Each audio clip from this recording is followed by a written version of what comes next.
Welcome back to Cinema Bucket List, the show where we work our way through the 1001 movies you must see before you die, a growing list of 1,245 must-watch films for all cinephiles.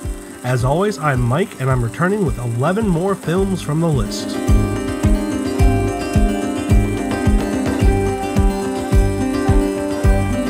Hey, I have a question for the entire country of Italy. What the fuck was that?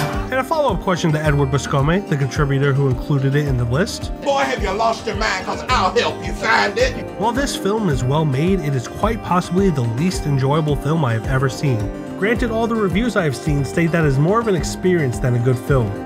I just want to know why this is considered a must-see film. There are no redeeming qualities of the subject matter. On top of that, films that are made to be experiences are just lazy in my opinion. Having a bunch of fucked up imagery does not make a good film. It's cheap. I can handle fucked up movies if there's any kind of redemption, but movies simply about torture are boring and dull. This is on the same level of uninteresting as the Hostel series. So clearly, Salò does not make it onto the list.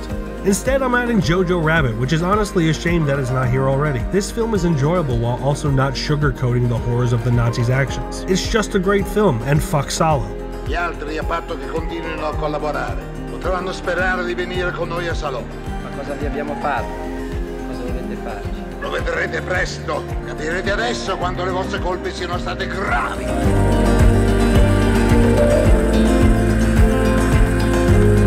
I have been obsessed with Frankenstein since I was a little kid. In fact, between the ages of 5 and 12, I went as Frankenstein for Halloween 4 times. And before you say, it's Frankenstein's monster, Frankenstein was the doctor, if you read the book like I did, you would know the monster considers himself as a son of Victor Frankenstein, and would therefore take his name. Miss me with that shit, you posers.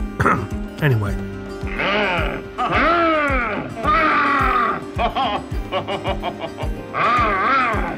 Being one of the first films Universal made in their monster series, Frankenstein paved the way for so many other horror classics of the time. And the arguably better sequel, The Bride of Frankenstein, builds the world and characters so incredibly well and improves on what was lacking with its predecessor. Both films are fantastic despite not being faithful adaptations of the book, and they both stay on the list.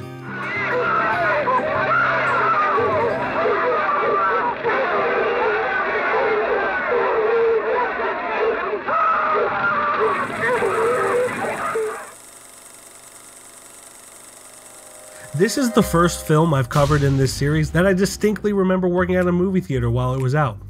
And I remember I would try as often as possible to get into the theater just as the credits started to roll, because that is when the best reactions would be. Overall, this movie is fun. It's relatively memorable, and each of the main characters has several quotable moments. However, it didn't age well. Not that it's overly offensive, though some moments are. It's just the party humor doesn't hit the same when you're 32. Though I never really drank, so maybe it's more that. If you ask 19-year-old me, I'd say it absolutely stays on the list. But 32-year-old me much prefers the comedy Game Night with Jason Bateman, Rachel McAdams, and Mr. Dunst himself, Jesse Plemons. Not only is it funnier, it is cinematically more interesting, as there are some shots in there that have no business being in a comedy. If you haven't already, you should check it out. You know, I just have to say, I have never seen a more beautiful, elegant, just regal creature. Check it out, Stu, fuck this tiger. Oh my god, it's awful. Oh, man.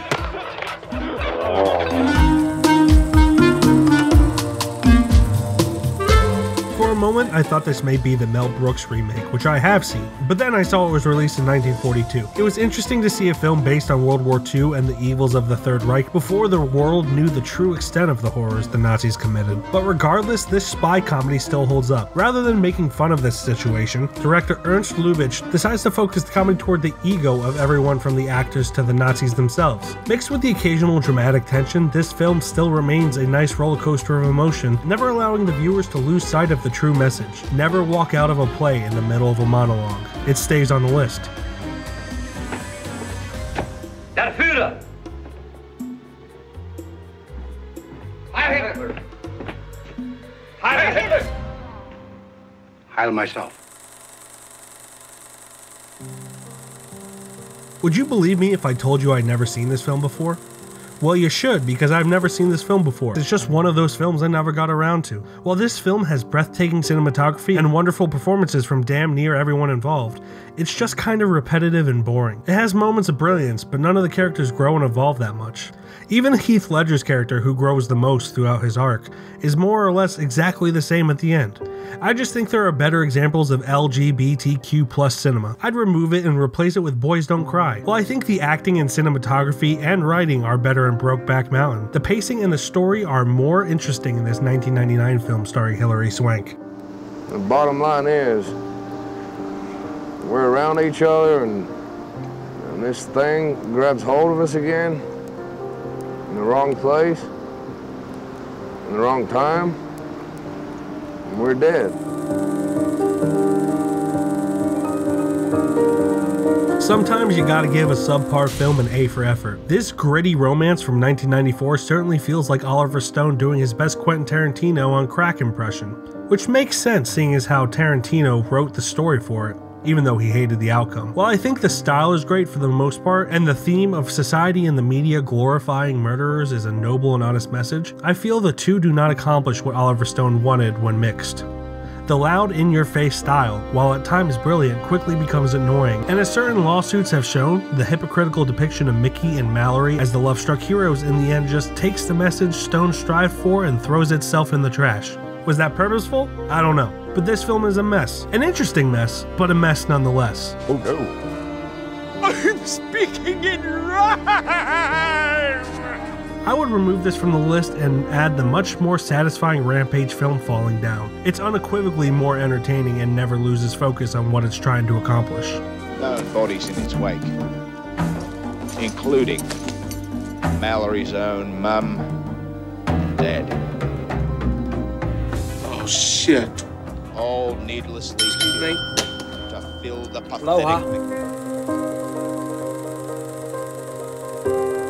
I really don't have much to say about this film. It's great and has great performances, but there's not much to it other than the clashing of cultures and the question of one's faith. The darker, nearly paranormal turn this film takes is definitely a great addition, and the matte paintings are incredible. It's a classic for a reason, I just have no comments other than to see it. It does stay on the list though. How dare you come to our service tonight? You're unforgivable.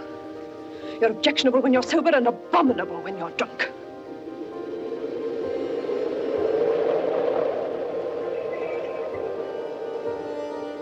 I quite agree. The way this story is told is definitely more interesting than the story itself. While the film has many humorous moments, it is mostly an uninteresting film about the most boring con man to have ever lived. Told almost entirely through voiceover, including the credits, we see a man become an orphan, work odd jobs here and there, and eventually he begins cheating the casino he works for out of money. Other than the unique style with the voiceover, it's just boring. I'd remove this and add Catch Me If You Can. I'm sure most of you have seen that already, but it is exactly the fun and at times emotional film you'd expect from peak Spielberg. Leonardo DiCaprio and Tom Hanks shine as the friendly adversaries. I highly suggest it if you haven't seen it. Est-ce que je pourrais vous demander encore de me dire l'heure? Dans les 5h10 peut-être. Mais c'est que j'aimerais avoir l'heure exacte. Il est 5h15. Merci beaucoup. What a film. This is the first time in this series I've been truly blown away by a film, not including rewatches of course. One thing Bergman has always been great at is examining his own humanity, hubris, ego, and the like through his films. Through the characters of Johann, played by the late great Max von Sydow, we see Bergman face his demons of self-importance, infidelity, depression, insomnia, and self-loathing, all told through an almost folklore-like manner. Through the character of Alma, played by Liv Ullmann, he examines how those close to us inherit our demons regardless of how much we push them away. The performances are remarkable all around, but Liv Ullmann steals the show in my mind, as she commands the screen even in the scenes where she does not speak. And to wrap it all up, the pacing is so well done. The title of the film doesn't come up for a while, so when it did, I checked to see how much time had passed, thinking it may have been 20 minutes tops. I was shocked when I saw the film was more than halfway done. It's a masterclass in filmmaking, and it stays on the list. Det fanns en tid med nätterna var till för sömn. Djup, drömlös sömn. Jag att sova. Vakna utan rädsla.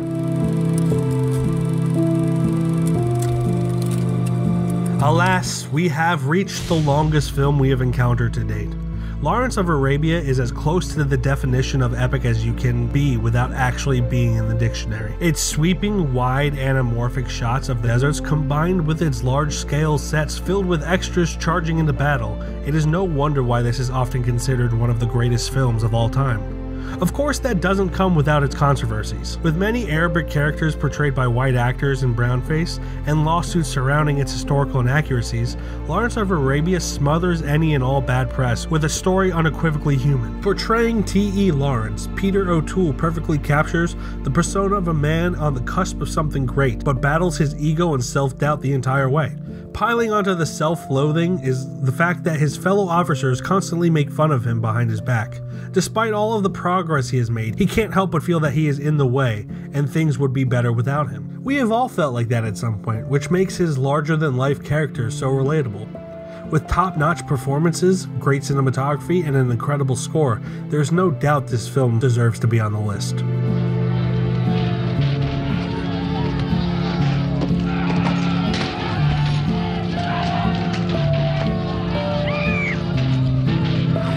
That does it for episode 5 of Cinema Bucket List. My favorite film from this episode was Hour of the Wolf. Have you started working your way through the list? How many have you seen? What did you think of the films featured in this video, and what was your favorite? Comment down below to share your thoughts, and if you feel so inclined, feel free to like and subscribe. As always, I am Mike, and I will be back next month with at least 10 more films from the 1001 movies you must see before you die. See you then.